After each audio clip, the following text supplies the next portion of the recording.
Donc, dans cette vidéo, on continue à parler du GN et on va s'y prendre un peu différemment. Donc, au lieu de faire l'arbre syntaxique de toute la phrase, je vais vous demander en fait de trouver le GN ayant l'élève comme noyau.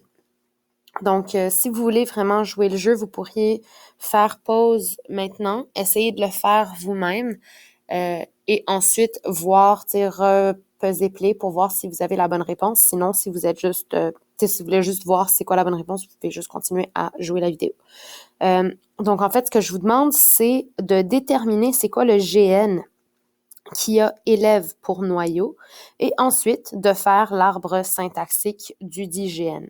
Donc, là, je vous permets de faire pause et je continue à parler. Donc, ici, j'ai le noyau élève. Je sais que dans mon GN, j'ai un déterminant. Okay? Donc, c'est quoi le déterminant ayant...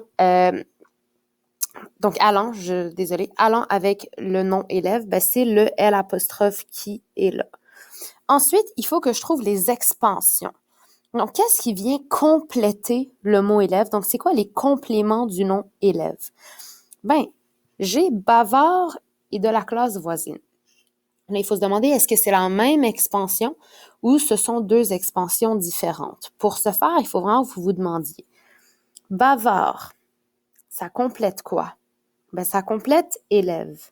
Et de la classe voisine, ça complète quoi? Est-ce que ça complète bavard?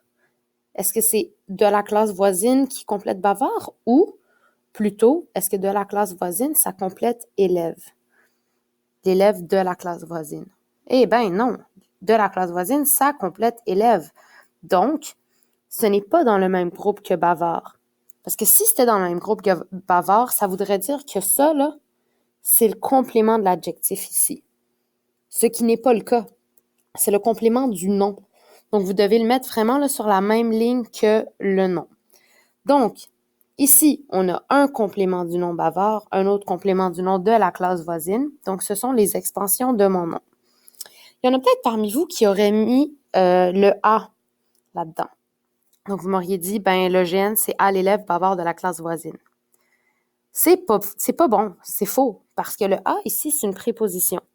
Et on le sait que du moment où un groupe commence par une préposition, ben c'est un groupe prépositionnel. Hein? Donc, c'est pas un groupe prépositionnel que je recherche. Moi, je recherche mon GN.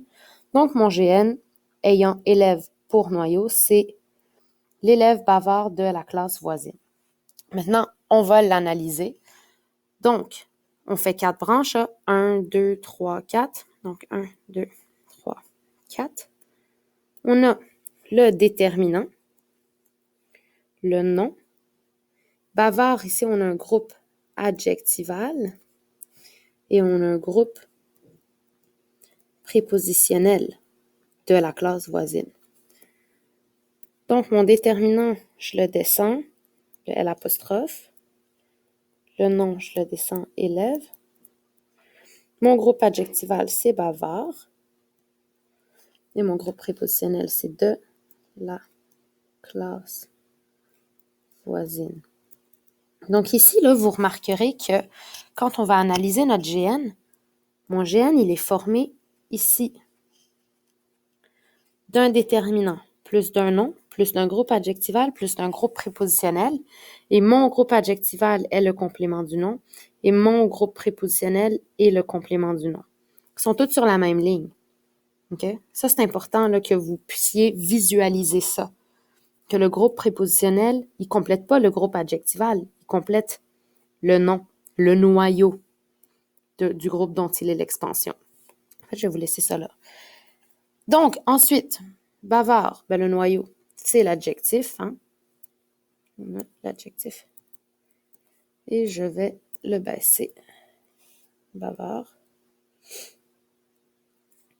Ensuite, on arrive à de la classe voisine, mon groupe prépositionnel.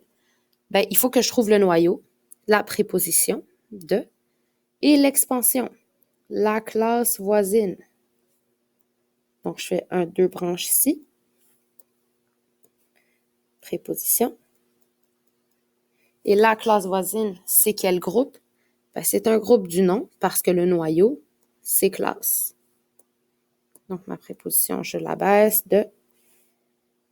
Si je réécris là, excusez, classe voisine,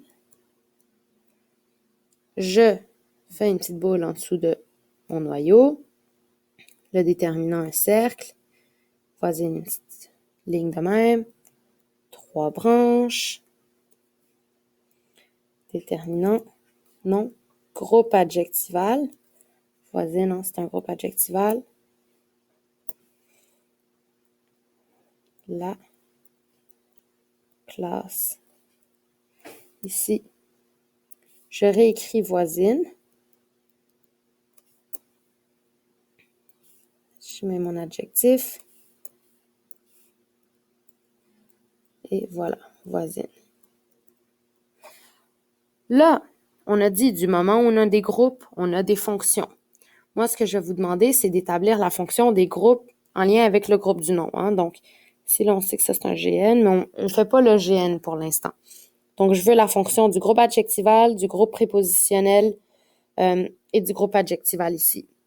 Le GN, là, il n'est pas important parce qu'on a dit, là, les compléments de la préposition, on s'en fout un peu dans vie. Donc, 1, 2 et 3. La première fonction, le 1, bavard est le complément du nom élève.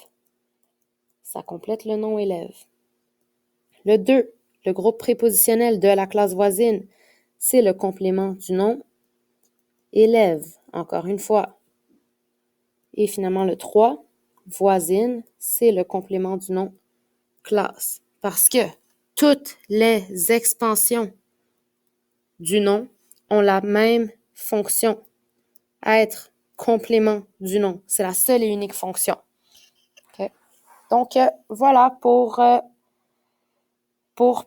les groupes du nom, là. C'est tout. Oups.